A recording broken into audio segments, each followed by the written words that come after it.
Hello friends, पिछले episode के last में हमने देखा था डैडी की मूड के सोच रहा था क्योंकि ये चीज़ें पहले से ही सेटल हो गई है तो मुझे और एक तरीका को ढूंढना होगा। तो आगे के एपिसोड यानी एपिसोड 2 के स्टार्टिंग में हम देखते हैं बाहर side cave of dragon rise mountain पे एक घर के बाहर कोई जोर से बोलता है, क्या यस्टरडे बैटल में रियली में एल्डर जू ने विन किया है। देन हम इन दोनों बंदों को देखते हैं। जो ब्राउन हेयर वाला बंदा बोलता है, हाँ मैंने अपनी आंखों से देखा एंड वो निंग फैमिली का सेकेंड सन निंग डायो को भी बस सिंगल मूव में ही उसको जान से मार डाला। तो ग्रीन हेयर वाला बंदा बोलता है, लेकिन क्या उसने 200 साल पुराने डाउ फाउंडेशन के थर्ड स्टेज रियलम को नहीं तोड़ा? क्या उसने इस मंथ डुएल से पहले सडनली छलांग लगा दी? एंड इनमें से पहला वाला लड़का बोलता है, वो हर दिन फ्लावर लगाता था और क्लीन खेलता था, वो राइटिंग और पेंटिंग का प्रैक्टिस करता था, लेकिन अब वो सडनली आश्चर्यचकित हो गया है। एंड दूसरा लड़का परेशान हो के बोलता है, क्या एल्डर जू की कल्टीवेशन का तरीका फिजिक्यू एंड साउल दोनों के इम्प्रूव करना है? साथ ही तीसरा लड़का बोलता है, मैं रियली में जानना चाहती हूँ एल्डर जू साइक्लोजन में किस तरह का कल्टीवेशन कर रहे हैं। देन हम हमारे जू लिंगमिंग को देखते हैं जो इस बॉडी के ओनर के घर आया है। तो उस घर के चीज़ों को देख के बोलता है, क्या ये सब इस बॉडी के ओनर ने कलेक्ट किया था? ये तो बहुत ही गरीब है। देन हमें बताता है, आई थॉट कि इस वर्ल्ड की सेटिंग मेरे द्वारा पहले प्ले किया गया गेम के सामान है, इसलिए शायद मैं अपने 9 सुप्रीम मैजिक ट्रेजर को रिप्रोड्यूस कर सकता हूँ। लेकिन मुझे एक्सपेक्ट नहीं की थी इस बॉडी के ओरिजिनल ओनर की सेविंग इतनी कम होगी। एक भी अच्छा मटेरियल अवेलेबल नहीं है। देन वो किसी चीज़ को देख के चौंक जाता है एंड उसको देख के सोचता है, अरे ये क्या है? तो ध्यान से देखने पर उसे पता चलता है कि ये टांग पेन का डिवाइन स्टोन है जो कि ट्रिपल एच लेबल आइटम है।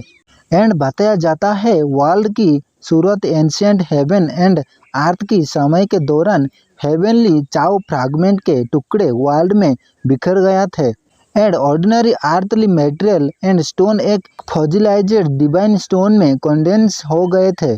उस स्टोन की इतनी सारा डिटेल्स को जानकर जू लिंगमिंग उसको देख के चौंक जाता है एंड मन ही मन सोचता है, ये कांगपेंग डिवाइन स्टोन है एंड ये डिस्क्रिप्शन एग्जैक्टली सेम डाओइस्ट हेवन जैसा है। उसके साथ ही हमको बताता है कि हेवनली वूजी टैबलेट की मोस्ट इम्पोर्टेंट मटेरियल यहाँ है, लेकिन ये मटेरियल किसी ट्रेजर को लोअर ग्रेड के स्पिरिचुअल वेपन की डिग्री तक रिफाइन करने के लिए इनफ नहीं है, लेकिन लोअर ग्रेड भी इनफ है एंड हेवनली वूजी टैबलेट में अभी भी डिडक्शन की एबिलिटी होगी।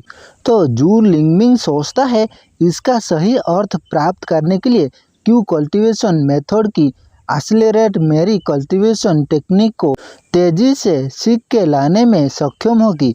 यही वो है जिसके मुझे अब सबसे अधिक आवश्यकता है। देन वही स्टोन के सामने बैठ के एक स्माइल के साथ अपना फिंगर में एनर्जी को बाहर करके सोचता है, ये प्रूव करने के लिए कि क्या ये वर्ल्ड मेरी स्पिरिचुअल ट्रेजर का रिप्रोड्यूस कर सकते हैं या नहीं। This is the moment. And उस स्टोन के सामने कुछ मेथड को लिख के उस स्टोन में भेजने लगता है, लेकिन फर्स्ट टाइम वो मेथड काम नहीं किया है।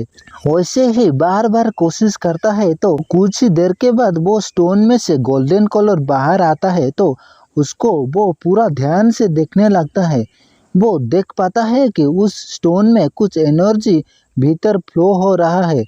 तो उसको पकड़ के एक इविल सा फेस के साथ बोलता है, मुझे बिलीव नहीं हो रहा है कि ये रियली में पॉसिबल हो सकता है। एंड पूरा खुशी से जोर जोर से हंसता है। नेक्स्ट स्टेप इस वर्ल्ड में जीनियस की ट्रेजर को सर्च करना है एंड मेरी 9 सुप्रीम स्पिरिचुअल ट्रेजर को रिप्रोड्यूस करना है एंड सबसे स्ट्रॉन्ग होने का गोल अब एक स्टेप क्लोज हूँ। देन वो अपना मिरर में अपना फेस को देखता है तो अपना फेस को पकड़ के बोलता है, ओह, अब जब मैं इसके बारे में सोचता हूँ तो ऐसी फेस के साथ टॉप पर पहुँचना बिल्कुल भी पसंद नहीं आता है। तो वो बोलता है, सबसे पहले हेवनली ऊजी टैबलेट की रिप्रोडक्शन टेक्निक को ट्राई करना अच्छा है। मुझे याद है यहीं पर रिजुविनेशन टेक्निक था। तो किसी जगह में लाइट जैसा चमकता है तो उस लाइट को देख के बोलता है, हाँ मुझे मिल गया। देन हम बाहर के सीन को दिखाया जाता है। वहीं पर कुछ लोग लाइन पे खड़े हुए हैं। तो उसमें से एक बंदा लाइन में घुसने के लिए चालाक से एक बंदा को बोलता है, जब एल्डर जू बाहर आएंगे तो मैं उनसे पूछूंगी कि मुझे कल्टीवेशन का बारे में एडवाइस दे।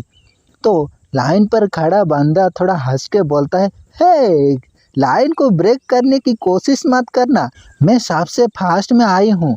तो और एक बंदा बोलता है, एल्डर जू के पास हमारे लिए कोई टाइम ही नहीं है। कल की फाइट में एल्डर जू ने एक कल्टीवेशन फर्नेंस जीता है। यानी फ्रेंड्स, यहाँ पर कल्टीवेशन फर्नेंस यानी लेडी किन के बारे में बात करते हैं। एंड वो तीनों आपस में ठरकपन के साथ बात करते हैं।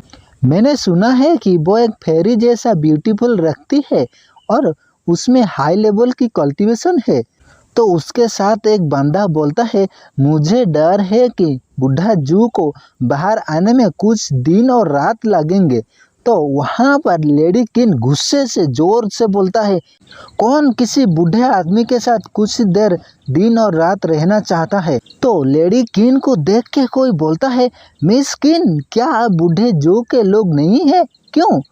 और उसके साथ में एक बंदा को देख के बोलता है, ये आइस डेविल टेम्पल का सीनियर ब्रदर क्यू जियांग है और आप वो क्यू फैमिली की 3 जनरेशन में से पहला है और उसके आइस डेमन हाइनेस का ट्रू डिसेबल बनने की बहुत संभावना है। तो आगे इस बंदे को हम क्यू जुआंग बुलाएंगे। तो क्यू जियांग के पास में आके लेडी किन बहुत ही प्यार से उसे बोलता है, मुझे ब्रदर क्यू से पहली नज़र में प्यार हो गया है और मैंने अपने लाइफ टाइम में उसको ही फॉलो करने की कसम खाता हूँ। तो वही क्यू जियांग स्माइल के साथ बोलता है, ये सही है, मैं आज यहाँ एल्डर जू से एक गुडमैन बनने और मिस किन को फ्री करने के लिए कहने आई हूँ। तो वही तीनों लोग आपस में टुकुर टकर बात करते हैं। क्या तुम जानते हो, कुछ समय पहले ये किन सुई भी निंग डायो से स्नेह करती थी। आज उसने एक और फ्रेश मीट खा लिया। मेरा कहने का तात्पर्य यह है कि वो पहली नज़र में केवल चेहरा ही देखती है। तो तीसरा बंदा भी बोलता है, हाँ ये सही है, अगर एल्डर जू भी कुछ 100 साल छोटी होती तो मुझे डर है कि वो उस पर भी इतनी ही उछल पड़ती। तो उन सब की इतनी सारा टुकुर टकर बात को सुन के लेडी बिंग का चेहरा तो देखने लायक है। तो वो पूरा हिम्मत करके जोर से बोलता है, मैं किन सुई ज़्यादातर उन लोगों को हेट करता हूँ जो दूसरों को उसकी लुक से जज करते हैं। मुझे हमेशा एक साधारण व्यक्ति पसंद आया है। स्टार जैसी आंखें, ब्लेड जैसी तेज नाक, मजबूत चेहरे की विशेषताएं, 8 पैक्स एब्स, मुझे इनमें से किसी को भी परवाह नहीं है। तो इतना सारा शोर को सुन के हमारा जू लिंगमिंग बाहर आते हुए बोलता है, ये किस तरह का शोर है? तो उसको बाहर आते देख बाहर में लोग बोलते हैं, देखो एल्डर जू लिंगमिंग बाहर आ रहे हैं। देन फ्रेंड्स, हमारे जू लिंगमिंग का न्यू लुक देखने को मिलता है। तो लेडी किन जो कुछ भी मेंशन किया था वही पर्सनालिटी हमारे जू लिंगमिंग में दिखाई देता है। तो उसको देख के बाहर खड़े लोग बोलते हैं, अरे बाप रे, क्या बुढ़ा जू ने अपनी जवानी वापस पा ली है? क्या ऐसा हो सकता है कि उसने सेफ्ट की कई सीक्रेट मेथड अपनाया हो? देन लेडी किन को देखते हैं जो जू लिंगमिंग का न्यू लुक को देख के पूरा चौंक जाता है एंड जू लिंगमिंग को देख के अपना हार्ट बीट बढ़ जाता है, साथ ही अपने मुंह में पानी आ जाता है और बोलता है, ये लुक, ये बॉडी बिल्कुल पूरी तरह से मेरी कप ऑफ टी जैसा है। तो फ्रेंड्स, इसके साथ ही ये एपिसोड का वीडियो यहीं पर ख़त्म होता है। अगर आपको ये वीडियो अच्छा लग रहा है तो लाइक एंड कमेंट कीजिए। Thank you.